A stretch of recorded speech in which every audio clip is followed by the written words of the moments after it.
just pictured two s'mores like shaking hands like, I agree. See, I don't even remember what the question was. This is gonna be a 5-hour long video.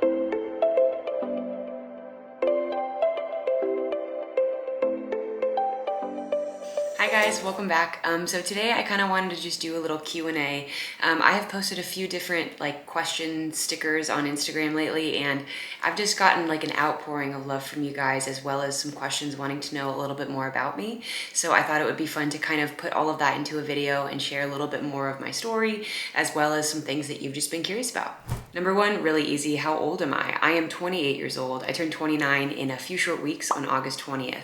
Next question is, how long have you been making content and how long has it been full-time for you? So I started making content the summer of 2021.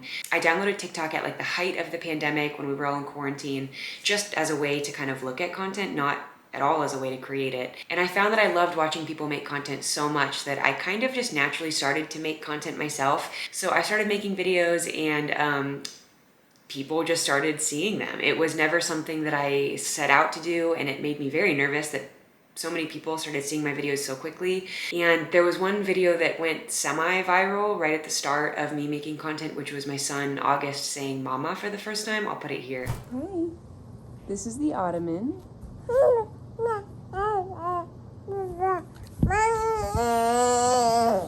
What?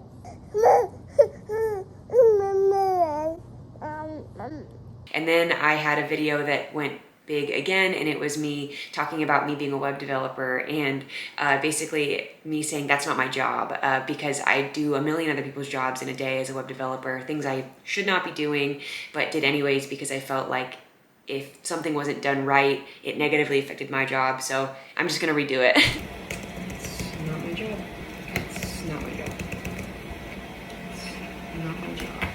And I had to quickly set boundaries for myself in the workplace, and so that was what that video was for me, just saying it's not my job. And then the video that everybody knows is the taco story video. What's the worst first date I've ever been on? I'm so glad you asked. I'm gonna tell you right now. That video was my first 3-minute long video. I remembered thinking, absolutely nobody is gonna watch this. I don't watch 3-minute videos, no one else is going to. And I remembered creating it, redoing it a million times to make it to that 3-minute mark, and then finishing, posting it, and then coming upstairs and seeing my husband and my son playing together. And I just remember telling my husband, no one is gonna watch that. I just wasted my whole morning on something that no one's gonna watch. Yeah, I just remembered feeling really defeated, and then checking my phone a few minutes later and just seeing thousands and thousands and thousands and hundreds of thousands of people already having watched the video, and I felt terrified. For some reason I felt like I was in trouble. I don't know why I thought I was in trouble. I just kept saying, I'm so sorry. Like I just kept apologizing to Jonas. Like, I'm so sorry I've done this to our family.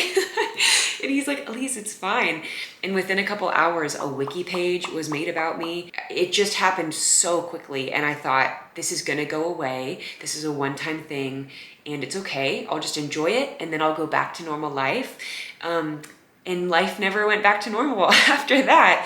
Around January of this year, January 2022, is when I went full-time. I was doing both jobs full-time, content creation and web development. I was basically waking up at 4, content creating, and then starting work at like 9, going from 9 to 5, doing web development, and then from like 5 till midnight, finishing up stuff for content that I had in the next morning. And I was not sleeping at all. And I was so tired and so worn out. And I thought, I have to choose between one of these things. And I worked so hard building this business for web development and I loved it. And I was like, I never want to give this up. And then this beautiful opportunity to make content came right in front of me. And I thought it would be so dumb to just say no to this out of fear. After a few months of going back and forth, talking to Jonas and just thinking about what I wanted out of all of this, I decided to put web development on hold and really do content full time. My camera died. I'm plugging it in. Beautiful. I would like to say the last video I made, my day in the life video, I am not sponsored by Life Water, but every single shot I felt like had the branding just straight to camera. People are gonna think I'm like, Life Water, please sponsor me. I mean, I would not say no, but I'm not, that wasn't, okay, never mind. And most of the time it's just tap water. I just really like the bottles. Every relationship consists of 2 people. Actually, hold on. I have a really funny TikTok idea that I just came up with. One second. We're gonna do it together. Every relationship consists of two people. Number one, a person whose whole life mission is dedicated to being hydrated. And number two is you. Please drink a glass of water, we're begging you. I think that was it. Every relationship consists of two people. There we go. That was me making a piece of content in real time. Okay, camera shut off again. I love this camera, but the fact that it cannot film over like 20 minutes without it getting too hot and turning off, it's like, okay, what?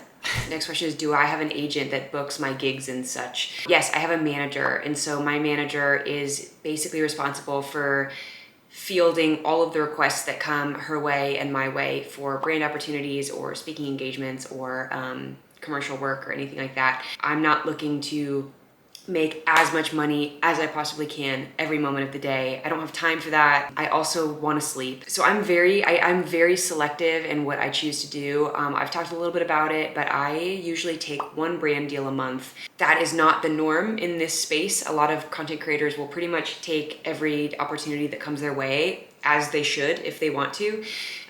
For me, I don't have the capacity to do that, nor do I really want to. I've done a lot of hustling in my life and I don't want that for my life at this moment. And so I'm very selective with what I decide to do. Yeah, I have a manager. I also actually have a PR team. Side note, a lot of people don't realize this, but any kind of media, like being on someone's show or doing an interview for an article or being on a podcast, that's not paid. So a lot of that I have to balance. Oh, my assistant just got added into all of my Slack channels. So that's exciting. One less thing I have to do. If you saw my day in the life video, which I'll tag here, you'll have seen that I did a lot of cardboard breaking down and a lot of little admin tasks all day that really stressed me out. And so eventually found somebody. And so she has started this week and she's actually downstairs right now. And it's really cool. And so yeah, very, very excited to kind of see my team grow. But yeah, I do have a manager. Sorry, I elaborate way too much when someone asks a question. So you're just gonna get a lot of information here. Someone asked, what is your exercise routine? I don't have one. The only exercise I get is my treadmill desk. I have always wanted to be somebody that goes to the gym and I'm not that person. I get overwhelmed and I get really intimidated. I've always been a pacer. So when I started my job as a web developer, I would pace with my laptop. I would get my laptop and be walking back and forth holding it like this. I would just walk like this and I would type one-handed. I would just type like this. That's like the least efficient way to work and walk. I built my treadmill desk. And I can include links to how I built that and what I used down below. It's really only a few things. It's a sit stand electric desk base, an uncut hollow door slab instead of a tabletop because that's way cheaper, and then it's an under desk treadmill. So I will include links to that below.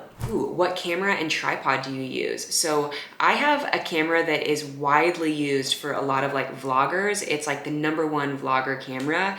It's the Sony ZV-1.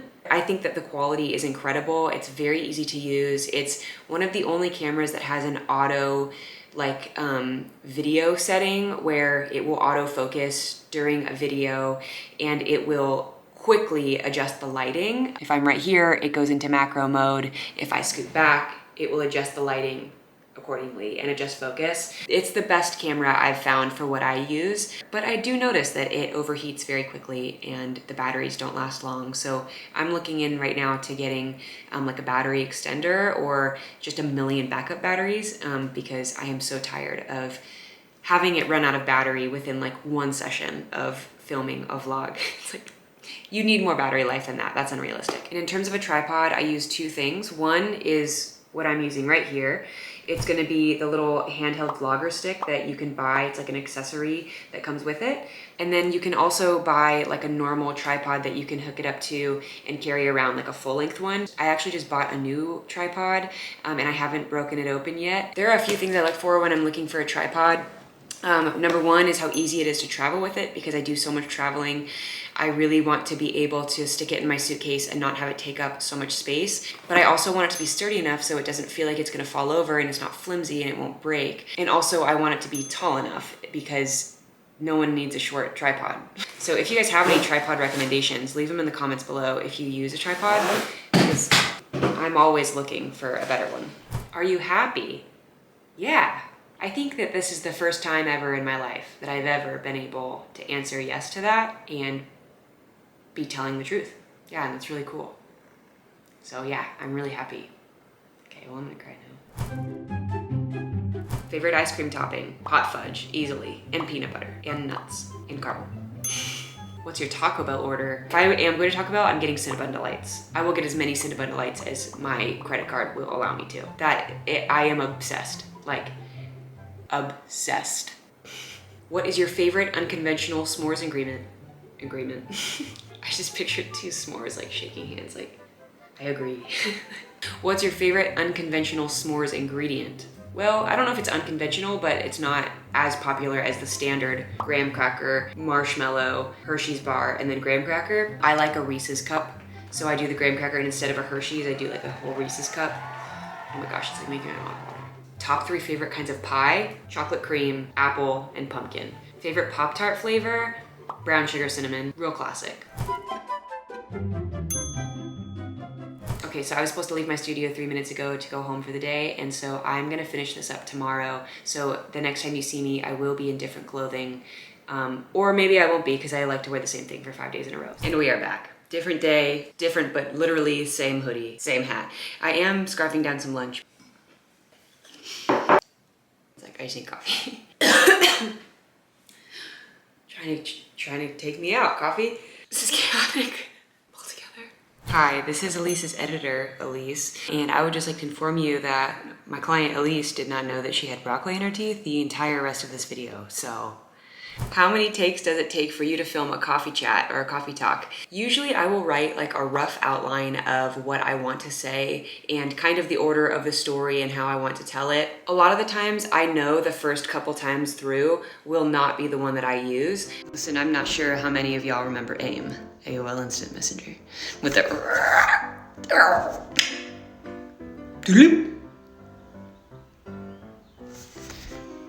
that's very rarely will I get it like on one take if it's a coffee talk. If it's another type of video, like a singing video, oftentimes those are better if it's the first take because I start to overanalyze things and just make it not funny and it doesn't feel as genuine. So a lot of the little shorter clips that you see on my accounts will be like the first take. But with coffee talks, it will usually take me 3 or 4, sometimes 17 tries to be able to start it from like beginning to end without pausing in the middle. Sometimes if I can't get a video in one take, I will pause it if I know I'm like about to lose it and I'm like, I cannot do this again. But I really, really like to try and get it in one go without cutting at all. Ooh, my manager just texted me and a wine company wants to work with me and wants me to send them my preferences so they can send me samples. Okay, next question. I get this question a lot. Do you and Jonas eventually want more kids or are you just complete with one? So when Jonas and I first decided to start our family, we both were like, we want a huge family. I grew up with 3 older brothers. He grew up with 2 brothers. And we just both wanted a lot of kids. And after having one kid, you know, we love August so much. And being a mom has been the hardest thing I've ever done in my entire life. But I don't know if I will be able to do it again. I really, really struggled with postpartum anxiety and postpartum depression. And it was really severe and it was really hard. And it took me over a year to get out of it, to the point where I was like, I think I'm just like broken forever. And which was weird because I really have struggled with depression and anxiety my entire life. It's not something that's a new concept to me at all. I'm very familiar with that feeling. And whenever somebody talked about postpartum anxiety or postpartum depression, I always wrote it off because I thought, well, I've struggled with that forever. It's gonna be the same. But I thought it was a time thing, like the time that you get anxiety and the time you get depression is postpartum.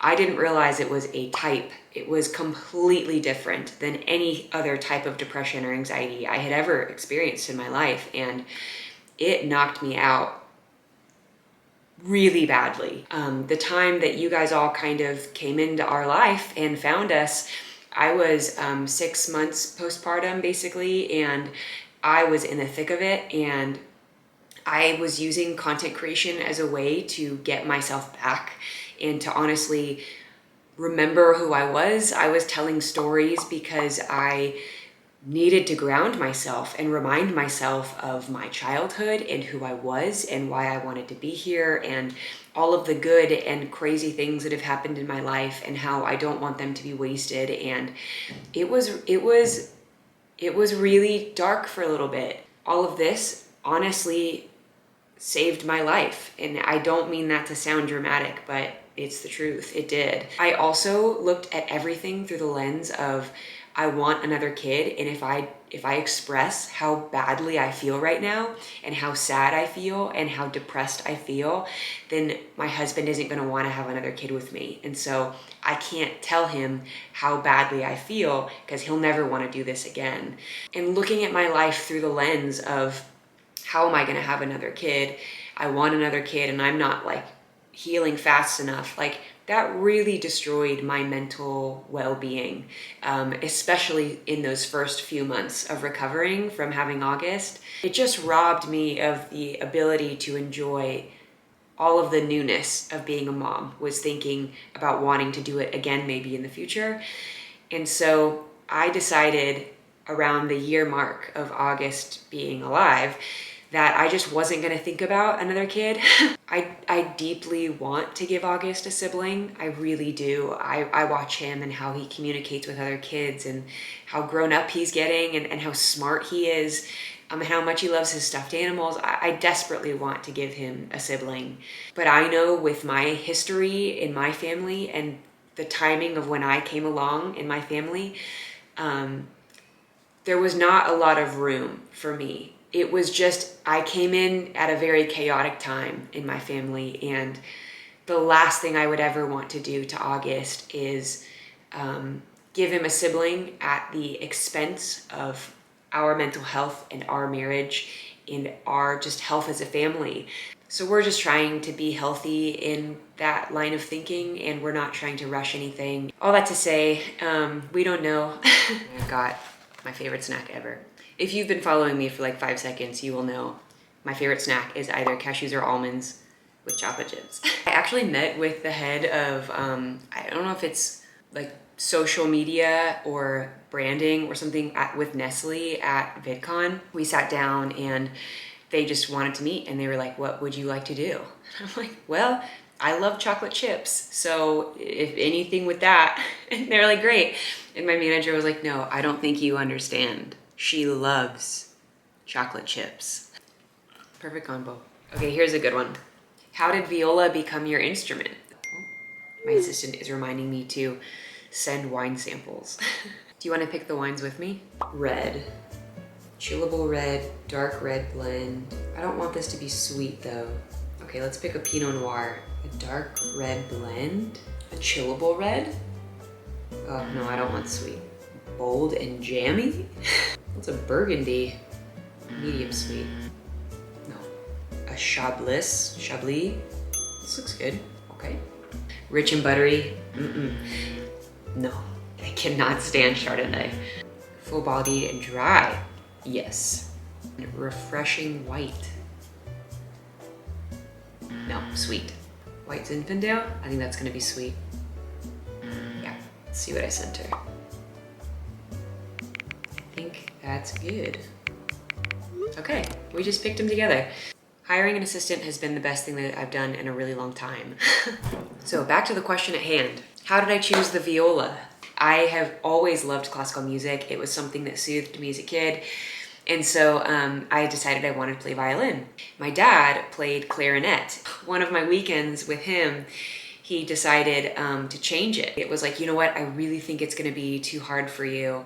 I played clarinet in band, so I'm gonna change it and make you go into band. I went back to my mom's house the next weekend and the papers had already been submitted. And I was like, Mom, I really want to play the violin. Like, I don't want to play clarinet just because it's easier. I really want to play violin. And she's like, okay, then let's call and change it. Like, we shouldn't have changed it in the start. So she calls my school and gets them to change it. And I go in, and my first day in orchestra, it's like 5th grade. I try the violin and it is so tiny. And looking back, it probably was smaller than it should have been. Like, there's different sizes. I remember just playing it thinking, like, my hands are way too big for this. Like, there's no way. My huge hand, I was a big kid, a very, very big kid. And this was gonna be too tiny for me. And I remembered the orchestra teacher saying, you know what? Maybe let's try the viola. So he gets a viola out, he puts it on my shoulder, shows me how to hold the bow, put my hands the right way on the fingerboard. And he's like, how does this feel? And I was like, this is it. This feels right. And I played a little bit of it, and I loved the way it sounded. It was so deep and it was so rich, and it was everything I wanted the violin to be that it wasn't.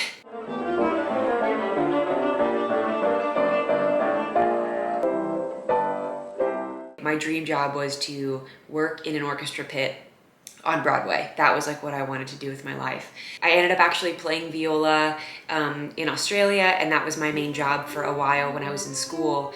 I played in a quartet. My main job was to play in a quartet at weddings and events and private events we were hired for, and it was called 16 Strings.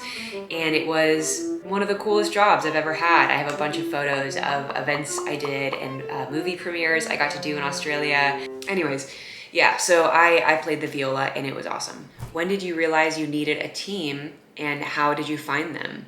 Great question, I'd love to tell you. So I was very anti-team for a very long time. I had meetings with a lot of different managers before I ended up signing the manager I have now. I just didn't want to get taken advantage of. This wasn't something I really wanted to do full time at the start, and so I thought it's kind of a waste of money and a waste of time to sign with someone that's just gonna wanna fill my plate when I'm not ready to do that. And then I met my manager, and I just could not get enough of her. She was so kind, she was incredibly generous. She wanted to protect me as a mom and as a person that was wanting to make a difference in this space. She said, like, look, even if you don't go with me, I would love to be able to help you in any way that I can. So if you have any contracts you want me to look over, or deals that you're just like not really sure of if they're like legitimate, she's like, you can just send them over my way and I'm happy to look at them for you. I will not like charge you. I want to help you. The fact that she was so generous was a huge deal to me. I knew that if I were to ever need a manager, it would be her. And so I took some time to think about it, talked about it with my husband, and we both agreed, like, look, this makes sense. I need help, and I need some margin in my life, and I can't be fielding all of these emails myself. And then we went a long time. It was just me and my manager, Linnea, and we were kind of doing all of the stuff ourselves. And as soon as I started getting a lot of like press inquiries, we ended up just hiring a PR team. We work with Metro Public Relations, and they are an incredible PR team that helps manage all of my press side of things. And then we wrote it out, and it was just my manager and my PR team for a long time. And then we just recently got to the point where life has gotten really, really full. And if you saw the day in the life video I did, there's a lot of tasky things that I was doing that just feel like, you know, too much. It was taking away from being able to make content and doing the things that only I could do. And so just recently, I hired my assistant, which I've talked a bunch about and I'm so grateful for. And we get along great, and she already knows me and kind of knows what my day-to-day looks like. And so hiring her as my assistant has been a huge, huge help. This is her first week, and she's already killing it. Favorite condiment? Salsa. Like super spicy salsa. Favorite season? Fall. What's a part of your job or day you dread the most? Answering emails and texts. I am unget-a-holdable. Favorite color? I don't have a favorite color. I have a favorite color palette. Literally the color palette you see behind me. Those are my favorite colors. Favorite food? Chocolate. Favorite word? Probably Sorry. Favorite body part? I smile? I don't know if that's a body part, but I mean, it's on my body, so smile. Favorite dessert? Ice cream. Favorite type of weather? Snowing. I love the snow. What is one thing you regret spending money on? Probably the Dyson Airwrap. Describe my style in one word: comfortable. What item is worth spending more money on? Anything that gives me back my time. Also dessert and food. What is your hidden talent? Okay, you're gonna laugh. I can always tell when somebody's just gotten a haircut, even a stranger. And when I was a kid, that felt revolutionary. And now as an adult, I'm realizing you can just tell when someone got a haircut. What are you most looking forward to? That's a good one to end on. I am most looking forward to getting my podcast released and finished filming and editing. I am most excited about the book that I am writing and the TV show that I have started developing. There's a lot of really, really big projects that I am so excited about. And also making long form content, getting to do things here on YouTube has been a huge honor for me, and has really scratched that creative itch that daily, like 3-minute storytelling content can't really do for me. And so, yeah, thank you so much for watching, and your support just means so much to me. So I will end it there, and I will see you guys next time. Thanks for listening to all my answers. Bye.